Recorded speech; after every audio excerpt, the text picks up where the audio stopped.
नमस्कार, जय हिंद मित्रों। स्वागत है आपका अपने चैनल कड़वा है तो सच है में। इस चैनल का उद्देश्य भारत के सही इतिहास की खोज करना है। इससे पहले कि मैं आपको आज की कहानी सुनाना शुरू करूं, आप सारे दर्शकों से मेरे दो प्रश्न हैं। सोचिए कि भारत का कोई शत्रु है जो बहुत क्रूर है, बहुत बर्बर है, जिसने लाखों हिंदुओं का नरसंहार किया है। ऐसे क्रूर शत्रु के सबसे प्रिय पुत्र को युद्ध में हराना, उसको बंदी बनाना और उसकी हत्या करके उसकी खाल में भूसा भरकर लाश को इनाम की तरह अपने किले के गुंबद पर लटका देने का वीरतापूर्ण कार्य करने वाले उस भारतीय वीर का आपकी दृष्टि में क्या महत्व होगा? भारत के इतिहास में उस वीर का क्या महत्व होना चाहिए? कुछ क्षण के लिए सोचें और कमेंट करके हमें जरूर बताएं। कोई हैरानी नहीं है कि उस वीर को भारत के इतिहास में स्थान देना तो दूर की बात है, भारत के इतिहास में कहीं भी उस वीर का चर्चा तक नहीं है, कहीं भी उसका उल्लेख तक नहीं है। आज हम उसी परमवीर की कहानी आपको सुनाने जा रहे हैं और उस वीर का नाम है लोनी दुर्ग का कोतवाल करतार। हमारे खुद के इतिहासकारों ने इस वीर की उपेक्षा की हो, लेकिन तैमूर ने स्वयं अपनी आप बीती में करतार का बार बार उल्लेख किया है। सोचिए कि सिर्फ 3 वर्ष से भी कम समय भारत में बिताने वाले तैमूर ने अगर किसी भारतीय वीर का अपनी जीवनी में उल्लेख किया है तो इसका मतलब क्या होना चाहिए? तैमूर लंग जोश में निकला समरकंद से काफिरों को मारकर गाजी कहलाने के लिए, अपने गजवाए हिंद का सपना पूरा करने के लिए। भारत में घुसने के लिए तैमूर ने गौरी और काबुल का रास्ता लिया। जो रास्ता तैमूर ने लिया था उस रास्ते में पड़ने वाले प्रदेशों में मुस्लिम शासन था। उनमें से कुछ मुस्लिम सुल्तानों ने आगे बढ़कर तैमूर का स्वागत किया और तैमूर को निर्विरोध दिल्ली तक आने का रास्ता दे दिया। क्वेटा पहुंचने तक उसे रास्ते में कोई भी बड़ा युद्ध करने की आवश्यकता नहीं पड़ी। तैमूर ने क्वेटा के सुल्तान का आतिथ्य स्वीकार किया। क्वेटा के सुल्तान ने कहा कि तैमूर, तू हिंदुस्तान जीतने का ख्याल छोड़ दे, क्योंकि वहां के नदियों, पहाड़ों, घने जंगलों को पार करने के बाद तुम्हारे सामने होंगे हिंदू क्षत्रिय वीर, उनके विशाल हाथी और वहां के 2000 से भी ज्यादा राजा, जिनसे लड़ते हुए तुझे 100 साल भी कम पड़ जाएंगे। तैमूर नहीं माना। तैमूर निकल पड़ा दिल्ली फतह करने के लिए। मुल्तान के राजा ने तैमूर को बताया कि दिल्ली बहुत धनवान नगर है। यदि दिल्ली को जीतना है तो उसे पहले 3 किलों को जीतना होगा। वो 3 किले थे मेरठ दुर्ग, लोनी दुर्ग और जुम्बा दुर्ग। तैमूर सर्वप्रथम लोनी दुर्ग की ओर बढ़ गया। लोनी किले के कोतवाल करतार के नेतृत्व में भीषण लड़ाई शुरू हो गई। क्योंकि तैमूर जल्द से जल्द दिल्ली पहुंचना चाहता था, इसलिए उसने अपने छोटे बेटे साद वकास के नेतृत्व में सैनिकों का एक जत्था वहां ठहरने का आदेश दिया ताकि वो लोनी किले पर आक्रमण चालू रखे। युद्ध चलता रहा। करतार बहुत वीरतापूर्वक आतताई के हमलों का प्रत्युत्तर देता रहा। आखिर करतार ने साद वकास को बंदी बना लिया।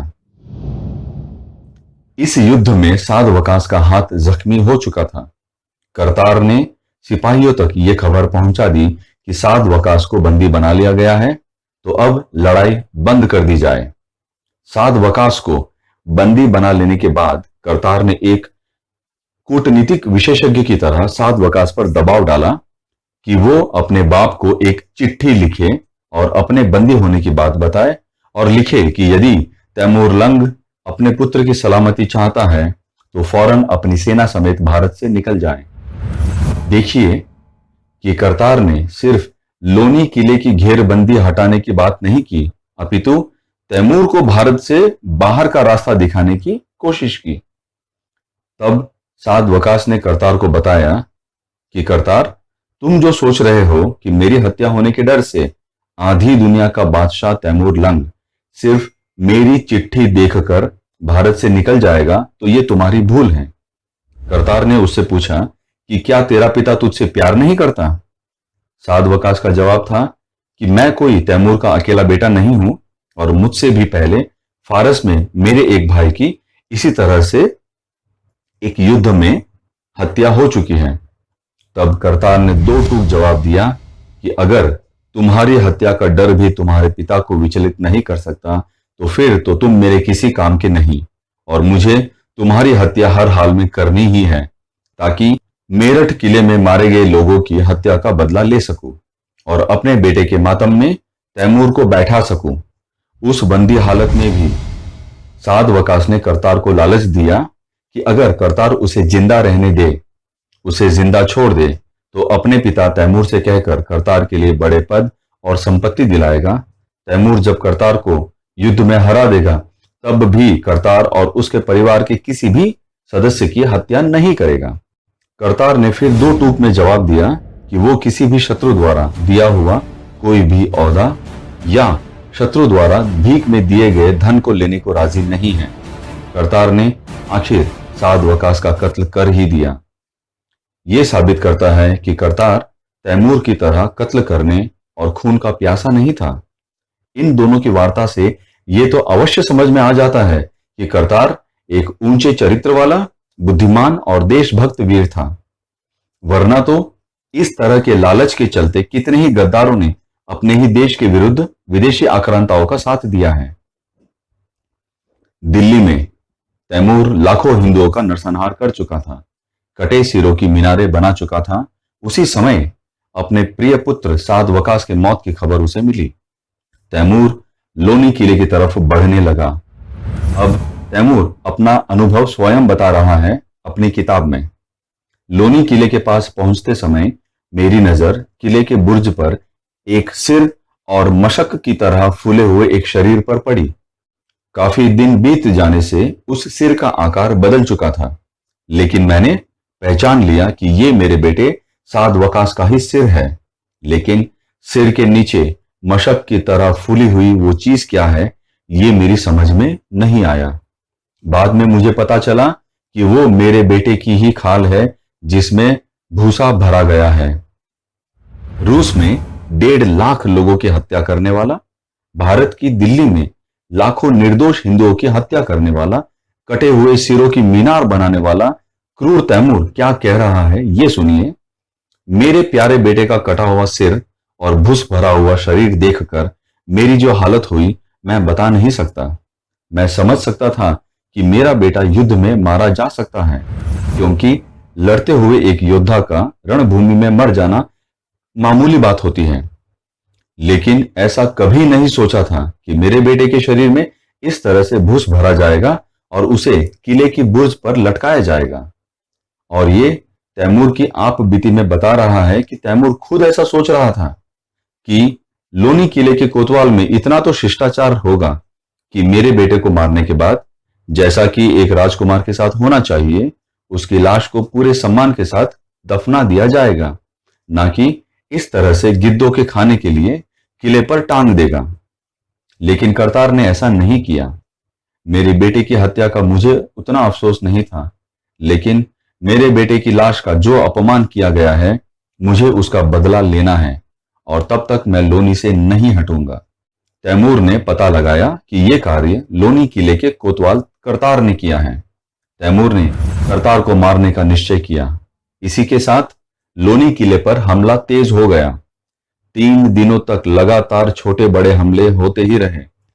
करतार जानता था कि वो ज्यादा देर तक इतनी बड़ी सेना के सामने नहीं टिक सकते, लेकिन छोटी सेना के साथ करतार डटे रहे, लड़ते रहे। तीसरे दिन लोनी किले की दीवार को 2 जगह से तोड़ दिया गया। तब तैमूर स्वयं युद्ध की पोशाक पहनकर मैदान में कूद पड़ा। किले के भीतर से तीर, भाले, पत्थर, बर्छियों की बौछार हो रही थी।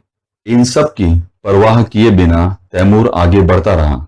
तैमूर खुद कहता है इस हमले के बारे में कि पहले दस्ते ने हमारा रास्ता रोक लिया। इतने में किसी ने मुझे आवाज लगाई, तैमूर।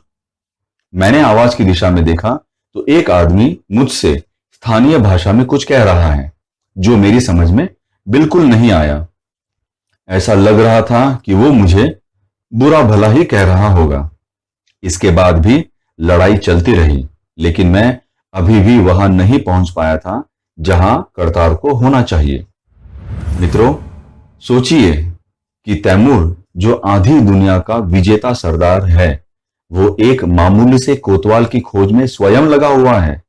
अपने किसी सिपाह सालार को आदेश दे सकता था कि करतार को बंदी बनाकर उसके सामने पेश किया जाए, लेकिन तैमूर ने ऐसा नहीं किया। इसी से पता चलता है कि तैमूर को कितना क्रोध था, और करतार की वीरता और करतार की विशेषता का इसी से अंदाजा लगाया जा सकता है। लाखों बेटों का गला काटने वाला, लाखों बेटियों की असमत लूटने वाला वो एक क्रूर शैतान था। उसका मानसिक संतुलन बिगड़ गया जब उसने अपने खुद के बेटे का कटा हुआ सिर देखा, उसका भूस भरा हुआ शरीर देखा। उसे तब अफसोस नहीं हुआ जब वो खुद कटे हुए सिरों की मीनारें बनवा रहा था। आगे तैमूर लिखता है कि किले के दूसरे सुरक्षा दल ने हम पर हमला कर दिया और उसी समय फिर किसी ने मुझे आवाज लगाई, तैमूर। मैंने देखा कि वो बड़ी बड़ी मूंछों वाला और मेरी ही तरह का एक आदमी है। इस बार मैंने भी जोर से आवाज लगाई, मैं हूं तैमूर। तब उस आदमी ने अपनी छाती ठोकते हुए कहा, करतार। मैं समझ गया कि वही लोनीदुर का कोतवाल करतार है। उसके हाथ में एक तलवार थी। अपने हाथ में कुल्हाड़ी लिए मैंने करतार की ओर छलांग लगाई। कुल्हाड़ी के वार से करतार के हाथ से तलवार गिर गई। दूसरे वार में मैंने कुल्हाड़ी करतार की पीठ में घोंप दी। मैंने देखा कि कुल्हाड़ी के वार से उसकी पीठ कट चुकी थी। अब मैंने करतार को जमीन पर गिराया, उसके पैरों को पकड़कर जमीन पर घसीटते हुए लड़ाई के मैदान से दूर ले गया। मेरे सैनिक ऐसा व्यवहार देखकर हैरान थे। उन्होंने मुझे इस रूप में कभी नहीं देखा था। लड़ाई के मैदान से बहुत दूर निकल जाने के बाद एक दुभाषिए को बुलाया गया।